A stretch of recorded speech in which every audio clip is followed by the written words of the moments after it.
Okay, good afternoon, everyone. My name is Lejeune Johnson. I'm a licensed clinical social worker.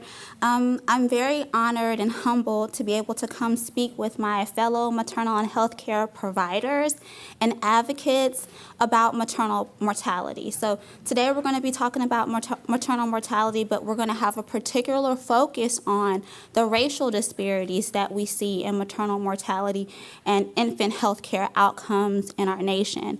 I always make it very intentional about pointing out that we recognize that a maternal or infant death is a tragedy of great magnitude, irrespective of a person's background or race. However, from a humanistic standpoint, from a cultural humility standpoint, we really have to take time to acknowledge and confront this racial disparity because it highlights an underlying systemic inequity in what people of color are experiencing when it comes to healthcare inequality. And these issues are really based in racial and ethnic biases in our healthcare system. For the past 2 to 3 years, I've had the pleasure of working as a clinical consultant and contractor for the Mississippi State Department of Health. I have also worked as a clinical consultant and trainer with the Centers for Disease Control and their Erase Maternal Mortality Initiative. I'm not speaking on behalf of those agencies today, but I do share my background and experience just so that you know that I am heavily immersed in the work. A couple of disclaimers that I also am very intentional about pointing out is that some of the information that we cover today may be emotionally taxing. It may be triggering in some ways for some of you, and if that's the case, please take a moment to decompress. You can step outside in the foyer area. I will also make my contact information available at the end of the presentation, so if you need to, you can reach out to me for support. So, I briefly want to explore with you all what maternal mortality is. I will say that based on the health organization, there may be slightly varying definitions of what is considered to be maternal mortality. And typically the variation is centered around the cause of death and the timing of death. So, organizations like the World Health Organization, the Center for Disease Control, and the National Centers for Health Systems all have a slightly different variation in a definition.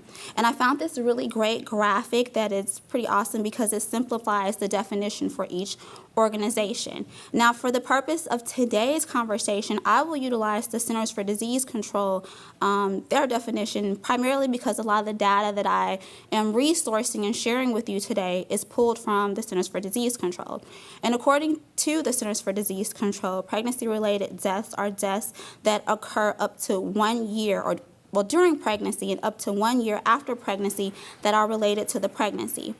Also, please note that during the presentation, you may hear me use the terms pregnancy-related death and maternal mortality interchangeably.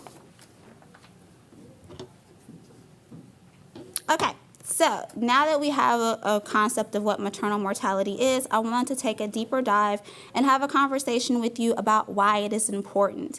And here I highlight social work values, primarily because of my attachment to the profession.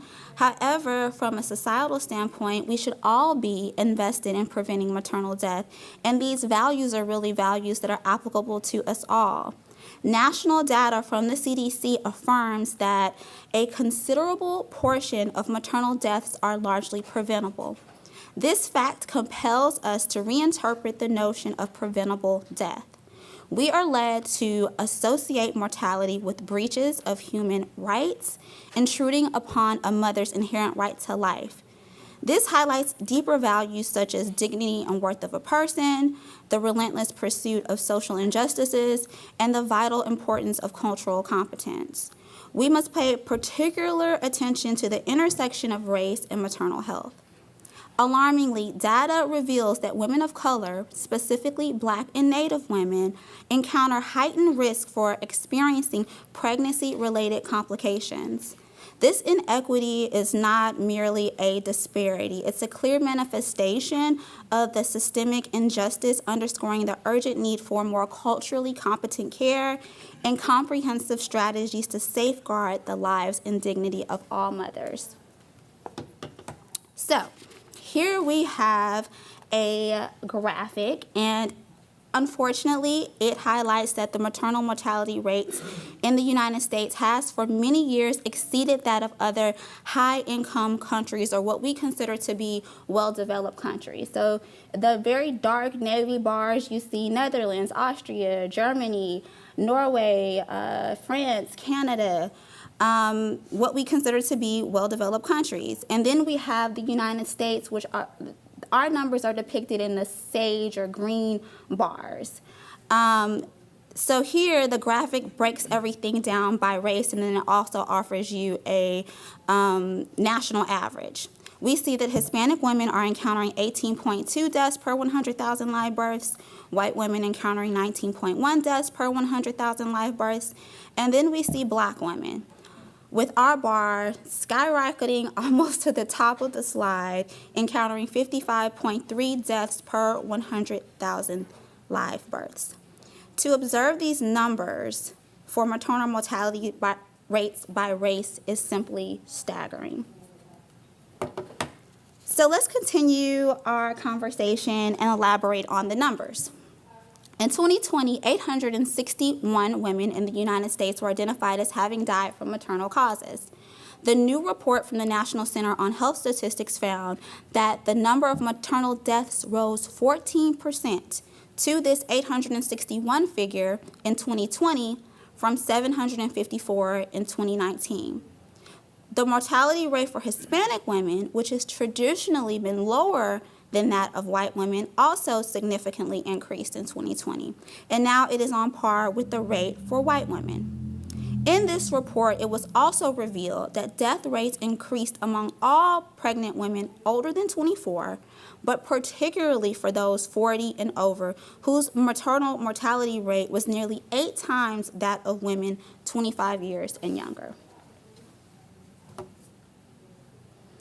So, for more context, I wanted to share with you all the trends in numbers so we know what maternal mortality and pregnancy-related death has looked like over the years. And again, this graphic is resourced from the CDC. Pregnancy-related deaths have only started to be formally tracked by the CDC and ACOG, which is the American College of Obstetrics and Gynecology, in the 1980s. So we haven't really been tracking pregnancy-related deaths that long. But take a moment to allow this graphic to really soak in.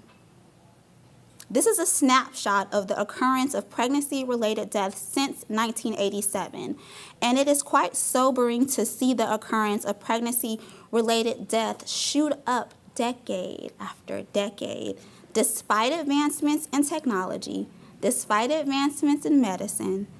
And if we look at this graphic, we can see that it is more dangerous to give birth today than it was 30 years ago. So we'll elaborate a little bit on the problem. Earlier I told you and shared with you that pregnancy-related deaths were largely preventable. Yes, the CDC recently released information that upward of 80% of pregnancy-related deaths are preventable. This notion of preventability becomes clearer when we examine the causes of maternal mortality. According to the CDC, in 2019, the leading causes of pregnancy-related deaths were cardiovascular condition, infection or sepsis, and hemorrhage. These are all conditions that with proper healthcare measures are largely preventable and treatable. So, similarly, recent data also shares and tells us that maternal mortality rates continue to increase year after year, as depicted here. According to recent data from the Centers for Disease Control, the United States is witnessing concerning upward trends in maternal mortality rates. The latest figures convey that the rate of maternal of pregnancy-related deaths have been consistently rising in recent years with no indication of slowing down. This trend is even more stark when viewed in light of racial disparities in maternal mortality, particularly concerning Black and Native women. Okay, so this graphic brings to light a troubling disparity in maternal health care outcomes. Black women in the United States face disproportionately higher risk of pregnancy-related deaths. What is more, this is not an isolated trend. The data is also consistently showing us that these racial disparities are continually to happen year after year, as you can see here on this slide. To summarize, recent data reveals that Black women in the United States are experiencing maternal mortality rates that are more than double the national average, highlighting the urgent need for more targeted strategies to address this healthcare crisis. However, I want you to take a moment to note that for Black women, this rate can demonstrate significant variability depending on the geographic location and regional factors for that mother. For example, in Mississippi, I'm Mississippian, Black women are 4 more times as likely to die from pregnancy-related complications. We're here in the great state of Missouri, the Show Me State, where again, Black women are 4 times more likely to die from pregnancy-related complications. New York City, not the state of New York, but New York City, in 2019, the data showed that the pregnancy-related mortality ratio for Black women in New York City was more than 9 times that of white women. New York is going to come up again, so I mentioned that. Remember that statistic, 9 times the rate for Black women in New York City. So, we've talked a little bit about, racial disparity, and I think that the previous slides have really driven home how significant racial disparity in the United States is in respect to Black and Native women in comparison with our white counterparts. But what is racial disparity? Racial disparity in the context of maternal health refers to unequal healthcare outcomes experienced by pregnant women and new mothers across different racial and ethnic groups. In the United States, again, for instance, Black women face disproportionately higher rates of pregnancy-related risks and complications and mortality compared to our white counterparts. Despite advancements in healthcare, nationally, Black and Indigenous women are 2 to 3 times more likely to die from pregnancy-related complications than white women, even when we adjust for factors such as income, education, access to prenatal care. This disparity extends beyond mortality with higher rates of preterm labor, low birth weight, and other adverse healthcare outcomes amongst these groups. So why Black women? The higher instances of maternal death among Black women in the United States are a result of a multitude of complex interrelated factors. We'll go over a few. When it comes to underdiagnosed conditions, we know that Black women attain conditions that are often ignored or underdiagnosed in pregnancy. We also know that Black women are also more vulnerable and susceptible to pre-existing conditions like obesity, hypertension, and diabetes. And unfortunately, these are complications or conditions that can make pregnancy more likely to encounter complications or risks. When it comes to delay and dismissal, there is an abundance of research, literature, and articles that are coming out that evidence that Black women are more likely to have their concerns and their symptoms dismissed or inadequately addressed during pregnancy. This systemic problem is often associated with implicit biases and structural racism in the healthcare system. And unfortunately, this also leads to inadequate attention to their concerns, lower quality of care, and ultimately higher rates of complications and mortality. When it comes to a lack of access to care, we know that socioeconomic disparities can also limit Black women's access to quality health care services. And we also know that Black women are more likely to live in maternity care deserts. And we'll talk about maternity care deserts a little bit more in depth a little later on. We've already lightly touched the surface talking about racism, bias, and discrimination in the healthcare field, but another area of concern is a lack of representation in the healthcare field. There is a significant lack of diversity in the medical profession. A recent study revealed that Black patients tend to fare better when they are treated by a Black doctor. Additionally, in this very same study, it found that residents in counties with more Black physicians, whether or not they actually saw those doctors, actually experienced lower mortality rates for all causes. This very same study also showed lower disparity rates between Black and white residents. The findings showed a longer life expectancy persisted even in counties with a single Black physician. And this adds to the case for a more diverse physician workforce. So again, another graphic that depicts maternal mortality rates over time in relation to race. I won't stay here very long. Okay, it's going to get interesting. Because we have folks from all over the United States in attendance today, I thought it would be great to incorporate some state-specific data to make this presentation a little bit more personable for those of you in attendance. So we will briefly discuss regional numbers for maternal mortality rates across the U.S. And please note that the data captured here reflect dates from 2018 to 2020. And here on this slide, we have our top lowest states for the occurrence of maternal death. And so we have California, Illinois, Colorado, Massachusetts, Pennsylvania, Maryland, Nevada, Michigan, New York. New York made the list, although the disparity for Black. So it's good to have a baby in New York as long as you're not a Black woman. They made this list. And the state of Washington is also on this list. Anybody from these states? Okay. So we got some folks from these states considered to be amongst the safest places to have a baby or to be pregnant. So let's briefly just kind of talk about what stands out for you. Any commonalities that you see here?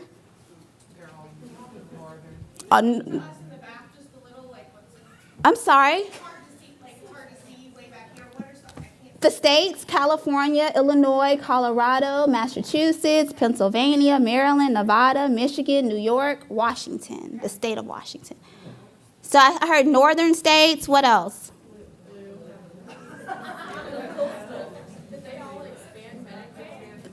That's a good point. A Medicaid expansion, commonality. Anything else? But those are really good points, absolutely. So states who tend to fare better in terms of maternal mortality typically have high access to quality prenatal and postnatal care. They also tend to be states that have broader health care coverage, like Medicaid expansion. Socioeconomic factors also are important here. States that typically have a higher median or average income also are linked to better access to care and healthier lifestyles. So yes. So now we're going to transition a little bit and talk about who didn't do so great, right? Let's take a look at the states with the highest occurrence of maternal death. And again, please note that these numbers that are captured here reflect 2018 to 2020, although, like the previous slide. But I want to also mention to you all that these numbers don't drastically change overnight. So a lot of these top 10 people still top 10 now. That doesn't change very drastically.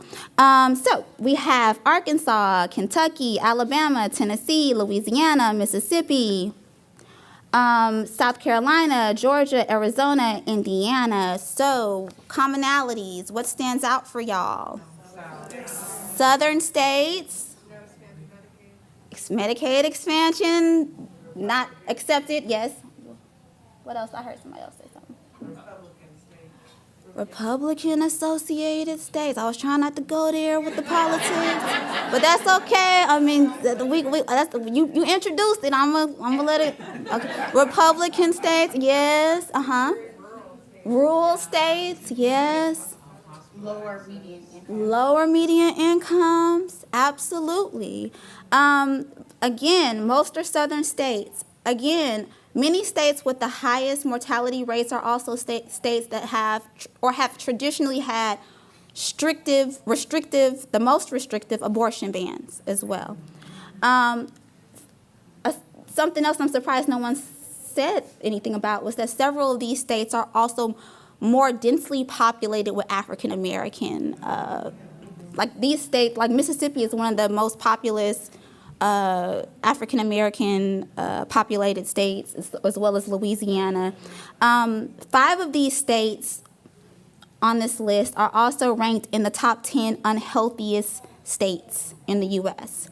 So Mississippi, Louisiana, Arkansas, Tennessee, California, all of those states have made the top 10 unhealthiest list. Well, in 2019, but again, things have not changed dramatically. In Mississippi, second year in a row, we are one of the most unhealthiest states in the U.S. Yes? Is it ever broken down by hospital? Can you have a community where there's several not so great hospitals and one that's really standing out? So I can speak, and if y'all can speak to y'all's. In Mississippi, what we have had to happen is that we're starting to see more hospital closures because, oh gosh, there's a lot of stuff going on.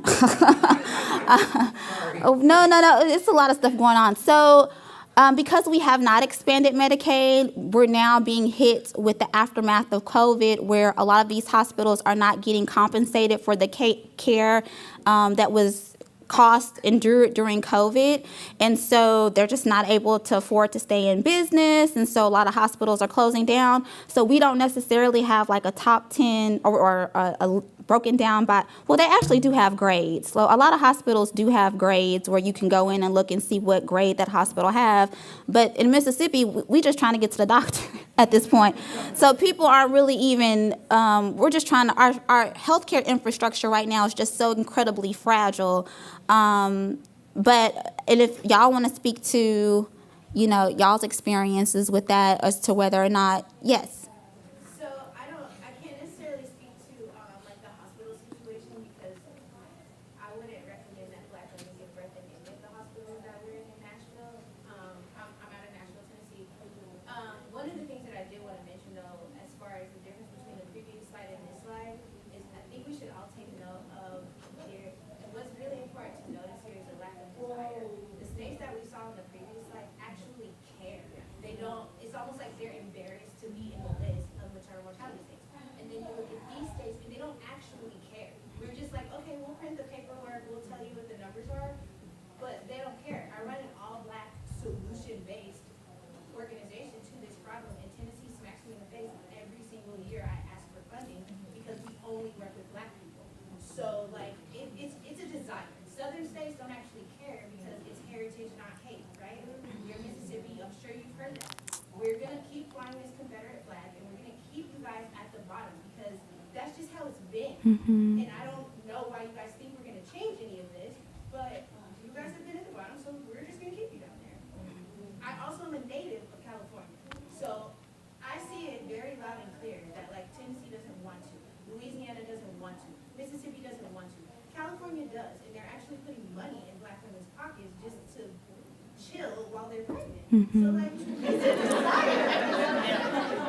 It's a desire. You either want to fix the problem or you don't. And what we're seeing right here is a slide full of states that don't actually want to fix the problem. They're just trying to make us believe that they can. Yeah. Well, I'll also mention, you talked about California. There's a really great documentary called Birthing Justice. If y'all have the opportunity to watch it, please do. I think it's on PBS, or maybe you can see if you can on demand on Hulu or PBS, but it's called Birthing Justice. And people are trying to find out California's secret sauce. To be honest with you, they have really great numbers when it comes to maternal and infant health care outcomes. People are trying to get their algorithm of what's working, what are y'all doing. So they definitely are a very special case, and so thank you for mentioning that. Yes. So I'm glad that you mentioned that Birthing Justice documentary. I am actually in that documentary. Oh. I work with the program Parents as Teachers, and that was such a phenomenal experience working on that project. But what's amazing about that is that documentary is so enlightening. It is. It's great. They went to, several states, and just seeing the work that's out there. But what's really so important about the work and everybody that's in here, that we need to make change, right? And we're starting right here. So yes, it's on PBS, and make sure you watch it because It's really great. Absolutely. Yeah. Yes, ma'am. Just to go back to your question, for Georgia, we are experiencing a lot of closures of hospitals, and what's kind of been the thing to combat that is now universities are offering, PhDs in some form of medicine so that they can start opening centers in rural areas to kind of combat that. But even then, that comes with a price because who's going to fund that? Who's going to sustain it? And there's only so much grant funding that you can receive, and there's only so much that your university can receive in tuition to support this, this drive. But for us, it's similar to yours. We are experiencing a lot of closures. I lived on the south side, and we had one hospital that was a nonprofit, and you can go, but that was known as like the hospital where you will die. And it's hard when you're like, oh, okay, I have to give birth in the hospital where you will die.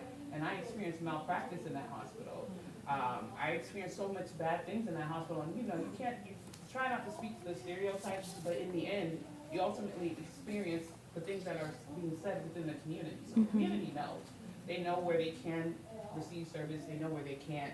They know that, there's so many limited options for us where if you go into the center of Atlanta, you'll hear about some of the greatest hospitals, but they don't accept Medicaid. Of course. Yeah. So just to kind of speak to that. And that's going to be a reoccurring theme here, you guys. Hold on to that notion of where you live matters. It determines your health care. It's very largely connected to your health care outcomes. Yes, ma'am. When I'm just looking at these states here, the only thing I keep thinking is we are forgetting the fact that the history of these yeah. states, of course, Sure. is slavery, and we still have so many people. Like the father of OBGYN was a slave doctor, so Yep. no one has really addressed, even though we kind of touched it because of medical apartheid, that book.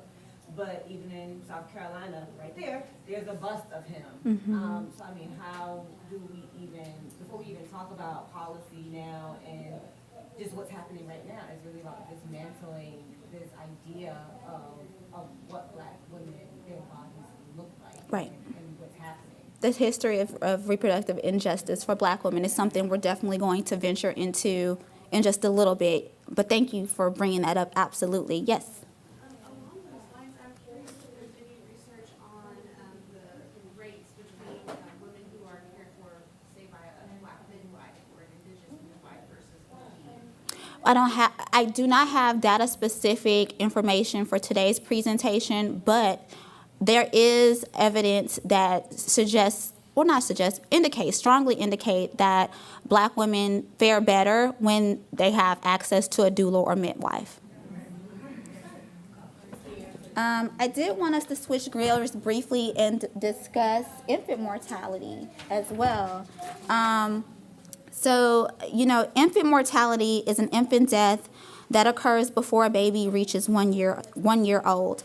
Unfortunately, at this time, Mississippi has the highest infant mortality rate in the U.S. So that means that babies born in Mississippi are more likely to die before their first birthday than babies born in any other state. Additionally, Black babies born in Mississippi are twice as likely to die versus their white counterparts.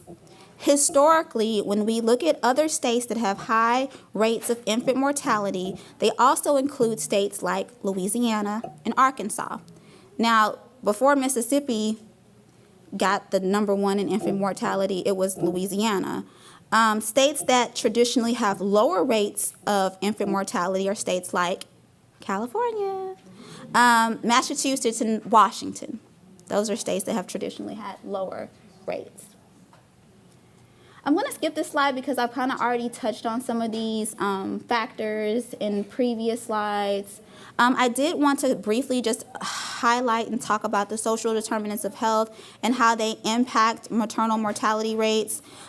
Social determinants of health are complex circumstances in which an individual are born, in which they live, that directly impact their health. These factors to take into consideration are things like the distribution of money, access to power, access to resources, all of which really directly impact health outcomes. Oprah Winfrey did a documentary last year called The Color of Care. You can also, that's on demand on the Smithsonian Channel. I think you can also get it on Hulu. But it's really good too because it highlights and connects that, you know, there's a lot of research that points out that where you live is directly correlated to your life expectancy. Like you can go on Google and type in your zip code and it'll tell you what's the life expectancy for your zip code. It's very just like, what? You know, eye-opening. So I suggest, you know, spare time if you're into that kind of thing. Look up and see what your life expectancy is. It's called The Color of Care. It's really good. They talk a lot about what happened during COVID, and it's really, really good. Okay, so now we're going to talk about maternity care deserts as promised. Now, we've really, I think, captured talking about how important where you live is, and that really resonates and connects to this current slide on maternity care deserts. Now, maternity care deserts are counties in which the access to maternity care services is either limited through lack of services or barriers to access to care. A maternity care desert is any county in the U.S. without a hospital, birthing center, or a center offering obstetric care. Actually, the March of Dimes last year released a report that offered some startling statistics, and that statistic identified that 36% of all U.S. counties are maternity care deserts. In Mississippi, we have 82 counties. Over half of those counties are counties that do not have access to an obstetric provider. So women are having to travel over an hour, even more, to be able to get to a doctor. So just imagine if you are a woman who has a complicated pregnancy and has to drive over an hour to get to care or treatment. It could be a life or death situation. So we're going to take a look at a video. It's about 4 minutes long, and it goes more in depth about these maternity care deserts, and we'll talk about that next. Roughly 7 million Americans live in counties with little to no access to maternity care. That is according to a new report by the March of Dimes. These are areas without a hospital or a birthing center offering OB care or any providers. Data from this report shows that maternity care is only worsening across the country. Senior Vice President and Interim Chief Medical and Health Officer of the March of Dimes, Dr. Jakiva Henderson, with me now for more on this. Doctor, thank you so much for joining us. Between 2020, thank you so much for having me. No, it's such an important topic. And just looking at this 2-year data line between 2020, 2022, 8% of counties shifted maternity care classification, 94 counties increased access, while 153 decreased. What do you make of these findings, and how did the pandemic really exacerbate these trends? Yes, the findings are so unfortunate. You know, in a country where we spend the most per capita for healthcare, we still don't have adequate healthcare for moms and families. And we saw overall a 2% increase in the number of counties that have no hospitals for maternity care, no obstetric providers, and no midwives. And that's just unfortunate. And we know the pandemic was a huge contributor. Hospitals and maternity centers both in rural and urban centers, are experiencing extreme financial difficulty. There have been closures of maternity care units in many counties, and also there have also been a shift in providers. And we noted that the increase in maternity care deserts is largely due to that fact, hospital closures and the decrease in obstetric providers in those areas. Going back to this report again, Dr. Henderson, 36% of all U.S. counties considered to be maternity care deserts, and 2 in 3 of these deserts are in rural areas, which is a point that you just touched on. Why is that?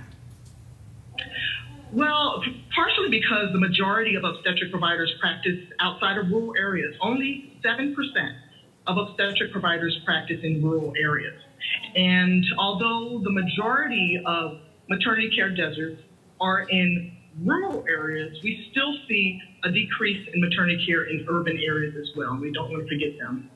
We don't at all. Dr. Henderson, the majority of women living in maternity care deserts are non-Hispanic white. Only 1 in 4 Native American babies were born in counties with limited or no access to maternity care services, and so were 1 in 6 Black babies.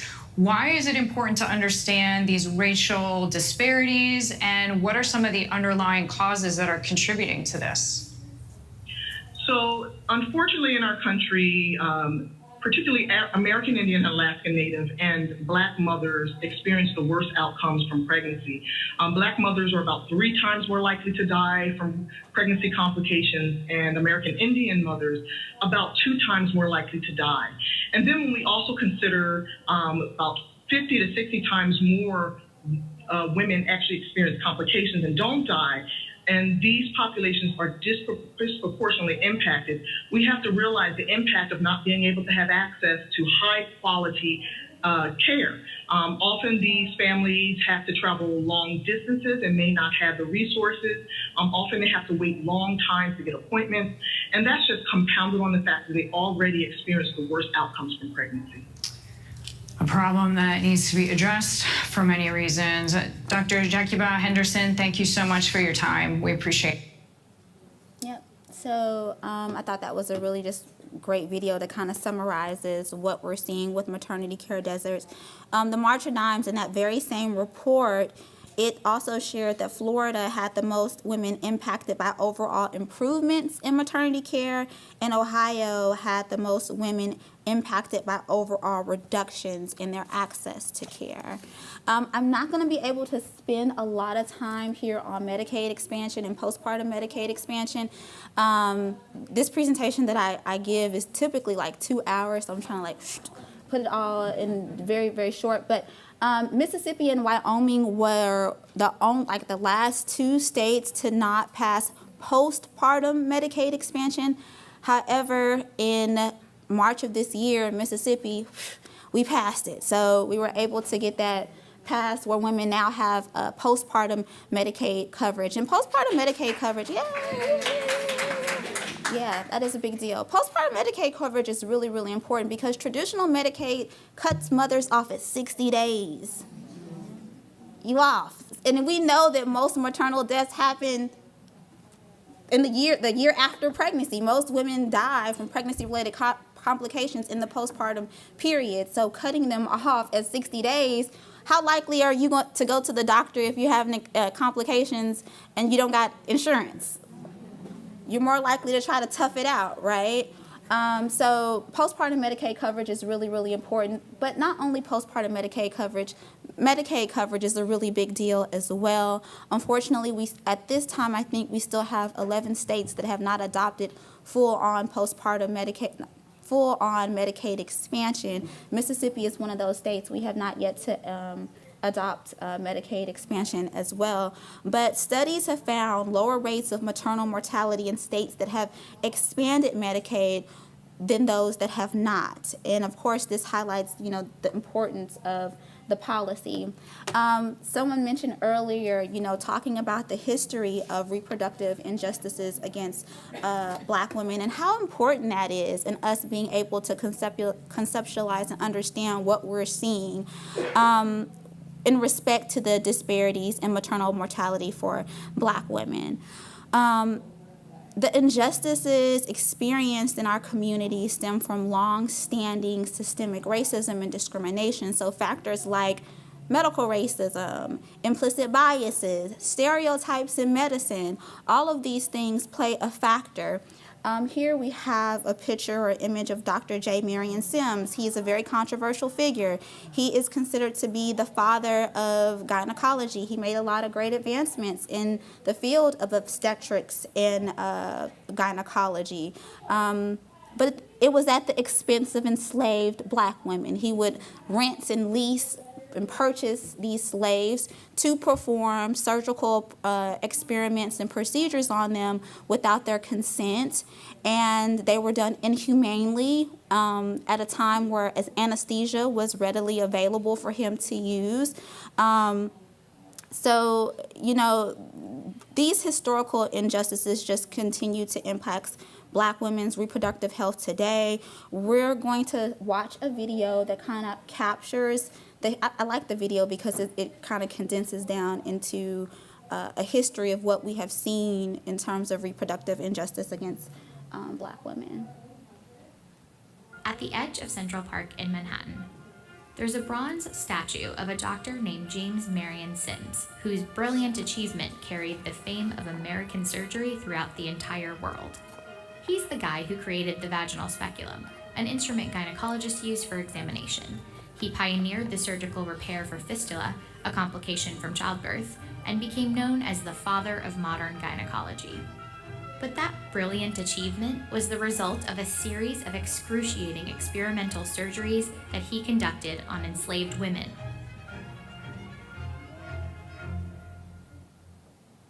In a lot of ways, Sims epitomizes the story of American medicine for Black women. It's a system that's failing them to this day. From infant mortality to life expectancy, the racial disparities in healthcare are staggering.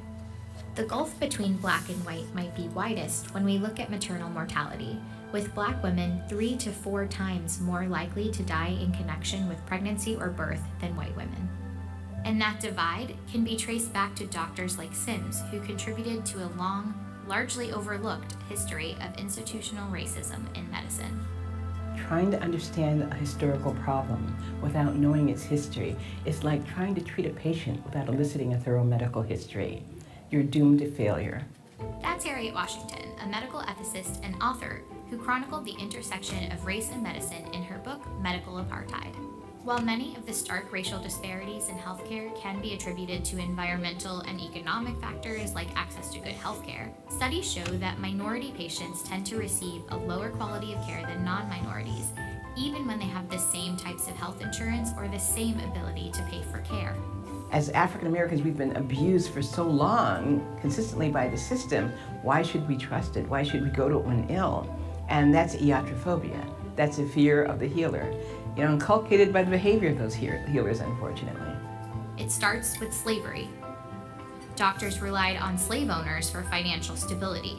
They accompanied plantation masters to auctions to verify the fitness of slaves and were called in to treat sick slaves to protect their owners' investments. In 1807, Congress abolished the importation of slaves and in turn pushed Black women to have more children, to essentially breed slaves. Founding Father Thomas Jefferson later wrote, "I consider a woman who brings a child every 2 years as more profitable than the best man on the farm." Around the 1830s, the abolitionist movement led to the rise of what was called Negro medicine, or efforts to identify Black inferiority to justify slavery. And there were polygenists who tried to use both science and the Bible to find proof that races evolved from different origins. The 1830s also marked the beginning of recorded experimentation on Black women's bodies. One doctor performed experimental C-sections on slaves. Another one perfected the dangerous ovariotomy, or removal of an ovary by testing the procedure on slave women. In fact, half the original articles in the 1836 Southern Medical and Surgical Journal dealt with experiments on Black people. And then, of course, there was James Marion Sims, whose reputation is etched in history and on that statue in Central Park. Between 1845 and 1849, Sims began performing experimental surgeries on a 17-year-old slave named Anarcha. He eventually performed 30 operations on Anarcha and more surgeries on about 11 other female slaves. When his male colleagues could no longer bear to assist him in inflicting pain on the women, the slaves took turns restraining one another. Yet paintings depicting Sims, Anarcha, and other slave women presented a subdued version of his experiments. Even though anesthesia was introduced in 1846, Sims chose not to use it for his experimentation with slaves. His practices echoed one of the most prevalent and dangerous beliefs in medicine at the time, that Black people did not feel pain or anxiety. This book from 1851, titled The Natural History of Human Species, claimed the American dark races bear with indifference tortures insupportable to a white man.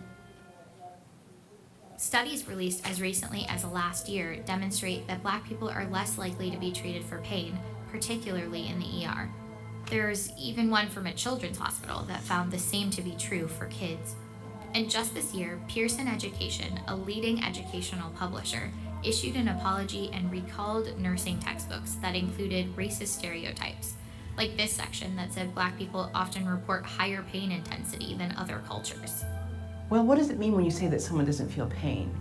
Among other things, you're speaking about their humanity. These are all part of that suite of beliefs emanating from the 19th century that we still have not shaken off. Despite all our knowledge and sophistication, they're deeply ingrained. Doctors like Sims might fit the Dr. Frankenstein stereotype, but they weren't outliers. Historically, Southern doctors who used Black bodies for troubling experiments were the norm. It's a very common question. How can we judge our forebears? You know, those guys in the 18th century who practiced medicine in a way that appalls us today. You know, we think, how could you do that? I did not judge the practitioners based on our own ethics. I judged them based on the ethics of their time. It was not acceptable back then. We just did not hear from the people who protested against it. After the Civil War ended, the 1900s brought a wave of immigrants to the U.S. It sparked a race panic and coincided with the birth of the American eugenics movement. One of the movement's key objectives was to reduce the childbearing potential of the poor and disabled. Leaders included birth control pioneer and Planned Parenthood founder Margaret Sanger, who eventually devised the controversial Negro Project, or family planning centers that pushed birth control in the Black South. It was a project that even garnered support from W.E.B. Du Bois, a founder of the NAACP, who wrote that Black people bred carelessly and disastrously. By the mid-1930s, more than half the states passed pro-sterilization laws, and often sterilization was forced. In 1961, future civil rights leader Fannie Lou Hamer went to the hospital to have a tumor removed, but was subjected to a hysterectomy without consent. The procedure, which rendered women infertile without their knowledge, was so common in the South that Hamer is said to have dubbed it the Mississippi appendectomy. African American babies were no longer economically valuable. And African Americans themselves had gone from being a resource to a nuisance. In June of 1973, the SPLC uncovered 100 to 150,000 cases of women who had been sterilized with federal funds in Alabama. Half the women were Black. In recent decades, women of color continue to be exposed to dubious reproductive health programs. In December 1990, the FDA approved a contraceptive called Norplant, and it was selectively marketed to Black teenagers in Baltimore schools. You know, one of the current birth control methods now in the United States is Norplant. Norplant fans like David Duke, the former KKK Grand Wizard, even introduced legislation to give women on welfare an annual reward of $100 if they agreed to get Norplant. And it's time we start to encourage welfare mothers to be responsible. That bill never passed, but the implant ignited a debate on whether long-term contraception, like Norplant that lasted 5 years, could be used as a form of social engineering when pushed to specific communities. Today, as we continue to lose Black mothers at alarming rates, a deeper look at the past may be a good step towards creating a more equitable healthcare system. Hi guys. They actually protested that statue in New York of J. Mary. They took it down. Yeah. There's still one in Montgomery, Alabama. There's still one in Right Alabama. around the corner from the erection of the Mothers. Really? You can walk from Jefferson to Lucy and our Wow. Well, that was a lot. Let's unpack and that was a lot. Let's unpack. Let's decompress together. if you want to vent, you can vent. But yes, comments. Go ahead. In New York, I'm from. I'm sorry. What's the name of the video? You can find it on YouTube, Vox. Goodness, I can, but it's on YouTube. I cannot remember for the life of me. But if I can give y'all my card if you're interested. If you email me, then I can send it to you. The video. It's really, really good. I'd be more than happy to get that from you. What were you? I'm from New York, and the statue is one, but the Singer Center is there, and most Black women go there, and they really, I like Planned Parenthood, of course, we love Planned Parenthood,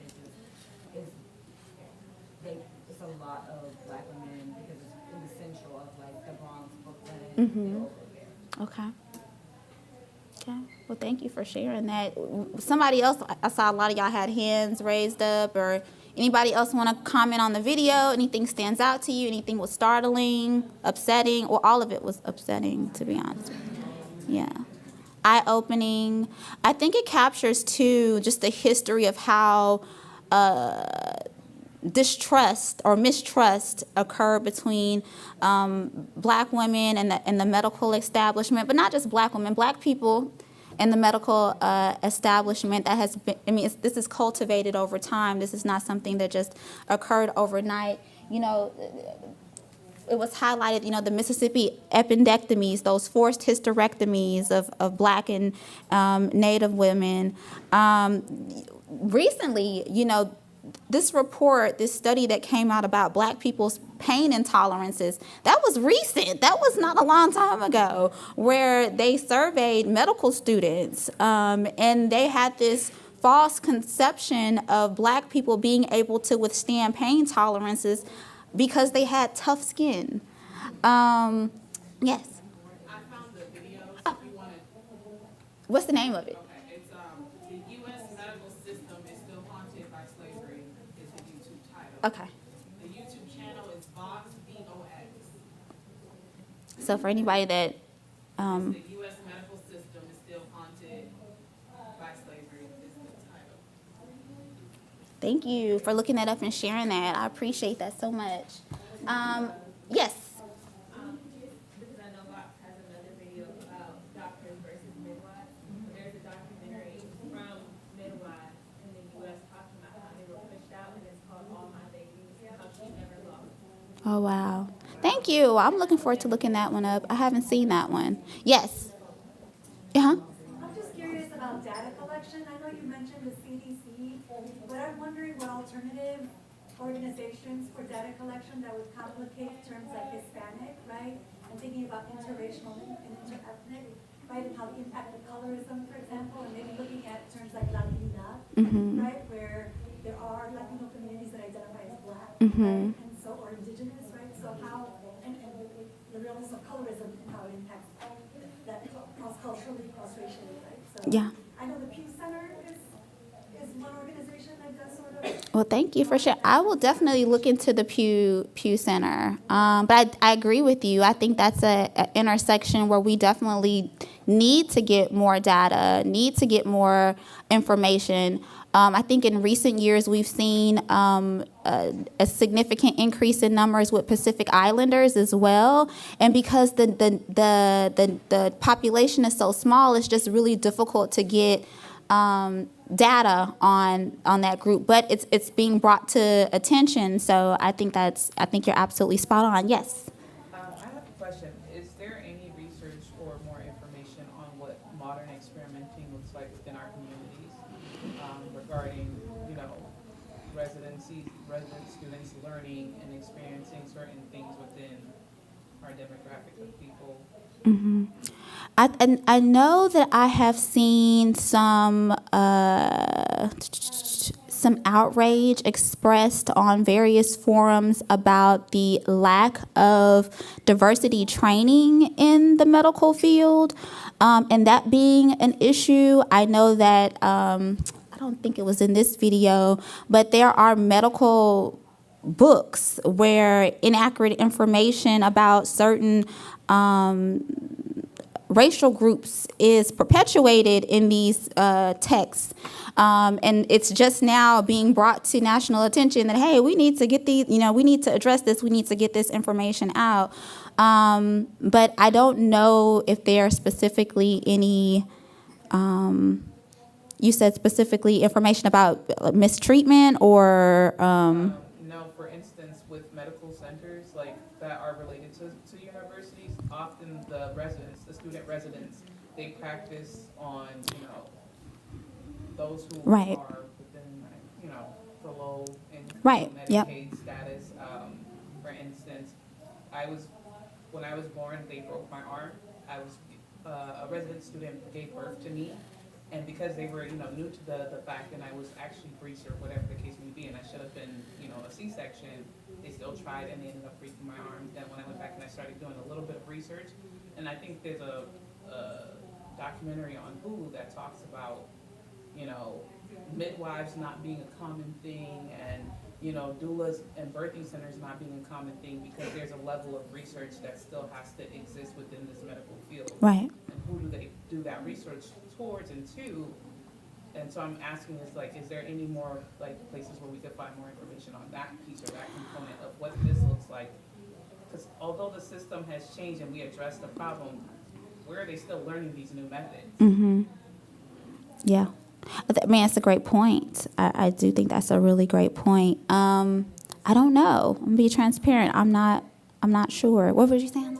I was just gonna say, and in prisons, women's prisons are Mm-hmm. often research facilities, and some states, like, I even think California, I don't know if it's still a law, but you can get a financial incentive or time served if you get a hysterectomy. So, these things are still going on. That's wild. In Tennessee, there was a judge who was reducing people's sentences. I saw that on the news. Yeah. I did see that one on the news.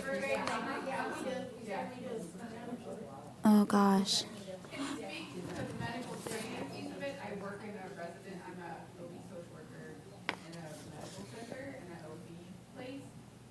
I don't know how much they look at balancing learning versus what's best for the patient. I don't know if anybody's ever truly looked at that, right? Because it really is, yes, they're there to train, but also, are you looking at the patient as a human being and what it's doing in their best interest? Not that, oh, my residents never learned how to do a breech extraction, let's do one so they can learn one, right? Like, I don't know that if anybody's ever really looked at that. 'Cause I think that's what the question was asking. I don't know that anybody's ever looked at, are these procedures being done truly because that's what's medically necessary, or it's For the experience. to learn how to do a breech extraction? And then it's even worse on people who don't speak English. Oh, I've seen a doctor prolapse the uterus of a Hispanic woman because she didn't understand what was going on, and because the resident needed to learn what a prolapse uterus looks like and how you put it back in. That's quite terrible. Oh my goodness. Well, and when I sum up everything, we're going to talk about that diversity and inclusion aspect of it. I know, and I got the 5 minute warning 2 minutes ago. So, I did want to just briefly talk about Anarcha, Lucy, and Betsy. Those were the women, amongst the women who were subject to those experimental procedures. These women are now being referenced to as the mothers of gynecology. There was a monument that was dedicated to them. I think the monument went up this year, I think. It's in Montgomery, Alabama. I didn't know whoever mentioned back there that it's around the corner from J. Marion Sims' monument. But yes, I did want to briefly just highlight those ladies. Really great books. I'm not going to be able to go because of time, but really great books to just broaden your worldview, strengthen your cultural lens. Reproductive Injustice by Donna Anin Davis. It's really good. She's great. Oh, really? She's awesome. Love her book. Also, There Are No Accidents by Jessie Singer is also a really great read as well. I did want us to end on a positive note, a productive note. I know everything's so heavy, right? Everything was just super heavy about what we talked about, but I always try to end on something positive. There are strategies that we can adopt to prevent pregnancy-related deaths. it's important that we adopt comprehensive and diverse strategies centered on inclusivity, equity, to ensure that every woman has a safe and healthy pregnancy. Firstly, there are surveillance monitoring systems like maternal mortality review committees and perinatal quality collaboratives. I believe that as of right now, there are 39 states that operate maternal mortality review committees, and these committees monitor maternal deaths. And by monitoring these deaths, these systems allow us to identify trends, risk factors, gaps in care. From this data, we can formulate targeted interventions and policy changes to improve maternal health care outcomes. Next up, we can also advocate for Medicaid expansion. Medicaid covers nearly half of all U.S. births. And its expansion can help us provide broader access to vital prenatal, birth, and postpartum services.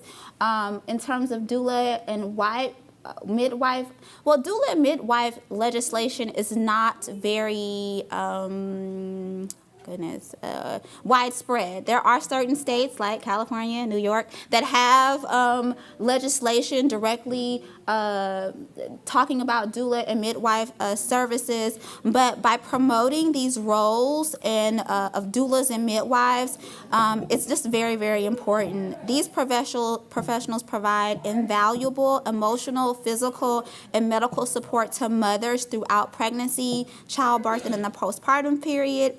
Their roles are even more impactful with communities of color, where they can bridge cultural gaps and provide even more personalized care. We also need to take time to champion regional and national campaigns that raise awareness. Lastly, we can prioritize diversity and inclusion in all of our strategies to ensure that our healthcare workforce is diverse. So in closing, I just want to say thank you so much for attending today's session. Just having a conversation is a really important big step. And your participation in conversation is just really, really immensely important to the work that we're doing, that we're trying to do. And I appreciate y'all allowing me this platform to talk to you today. So, yeah. You can connect with me on Facebook. I'm on LinkedIn. That's my email if you want to contact me about any of the resources or videos. I'll be more than happy to share.